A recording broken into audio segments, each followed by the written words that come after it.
She didn't lose interest because you texted too much. She lost interest because the text proved you had nothing else going on.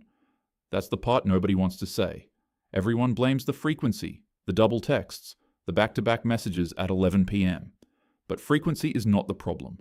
Frequency is the symptom. The problem is what the frequency communicates, which is that you were sitting somewhere, phone in hand, with nowhere else to be and no one else to think about, sending messages into a conversation that had already slowed down on her end. She noticed. She always notices. Here's what actually happened. You matched, or you got her number, and for the first few days, it felt like momentum. She was responding, maybe even fast, and you read that as a green light to invest. So you did.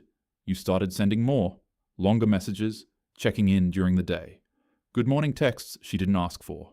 A meme you saw and immediately thought of her. An update on something that happened to you that afternoon, not because it was interesting, but because you wanted an excuse to be in her phone again.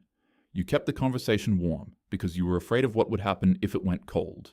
It went cold anyway. Faster, actually. What you were doing felt like interest. It was not interest. It was insurance. You were texting to prevent a loss instead of building something worth keeping. Those are not the same behavior, and they don't produce the same result.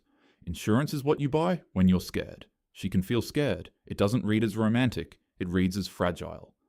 Now here's the mechanism, because this is the part most people skip over entirely. Every unanswered follow-up is a data point. It tells her your time is worth less than hers. Not because she's running calculations or keeping score, because attraction operates on perceived value, and you just handed her the numbers in real time, she doesn't decide to lose interest. It happens the way you stop being hungry after you've already eaten. The interest drains out quietly, and by the time you notice, it's been gone for days. Think about what a high-value signal actually looks like in a conversation. She sends a message. He responds when he gets to it, not immediately, not after 3 days, just when he gets to it. And the response is specific, direct, moves things forward. He doesn't ask how her day was for the 4th time. He doesn't send a question and then a follow-up question before she's answered the first one. He doesn't fill silence because silence, to him, is just time passing while he does something else.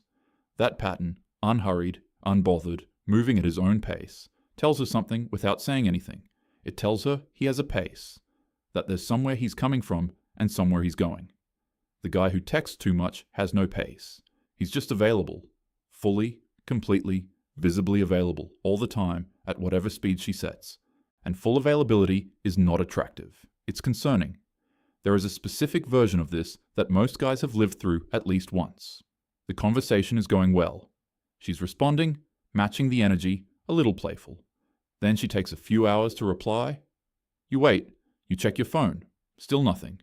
You wait more, check again, put the phone down, pick it up 30 seconds later. Then you send a follow-up. Something casual, something that looks like you just thought of it. Even though you have been staring at the screen for 2 hours, crafting the exact right thing that doesn't look like you've been staring at the screen for 2 hours.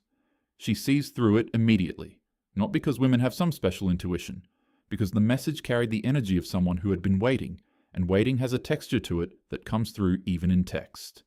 That energy is the problem, not the words, not the timing, the energy underneath.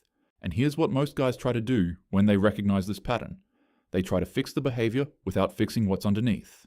They set timers before responding, they delete the app for a day, they make themselves wait a specific number of hours before replying so it looks natural.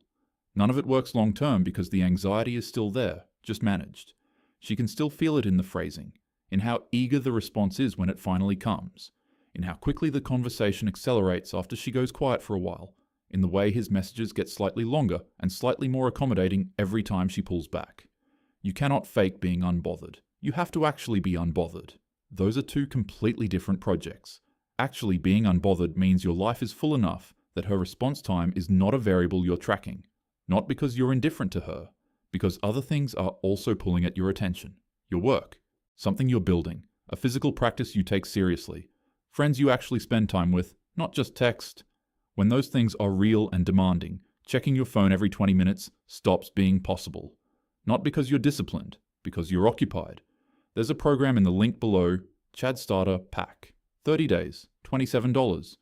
It covers exactly this. The habits, the daily structure, what to actually build so that this specific pattern stops repeating itself every time you meet someone new. Link in the pinned comment, do what you want with it. The guys who don't have the overtexting problem are not better at texting. They didn't study it. They didn't read the rules about response windows and optimal message length. They just have less time, and that scarcity is completely real. She reaches out, and sometimes he responds in 10 minutes, and sometimes it's 4 hours, and neither one is a strategy. It's just what happened, depending on what he was doing. That natural variation reads as someone operating on his own schedule. And a man on his own schedule is a man with a life she might want access to. When you're the one waiting, you invert all of that.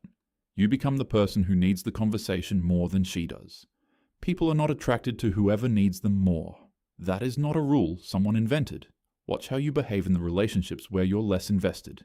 You reply when you feel like it, you don't reread your messages before sending, you're not checking whether she's seen it yet. You're relaxed because the outcome doesn't feel like a test you could fail. That version of you, the one who exists naturally when the stakes feel low, that's the version she wants to deal with. The problem is, you can only access him when you actually have somewhere else to be. So the question is not how to text better. The question is what you're doing when you're not texting. A man with a schedule that makes genuine demands on him does not spend 2 hours deciding whether to send a follow-up. He sends it, or he doesn't, and goes back to what he was doing. The phone is a tool. It stops being a lifeline the moment other things become more urgent than her reply. The guys who never had this problem didn't learn to text less. They just never had enough time to text that much. That's the whole difference.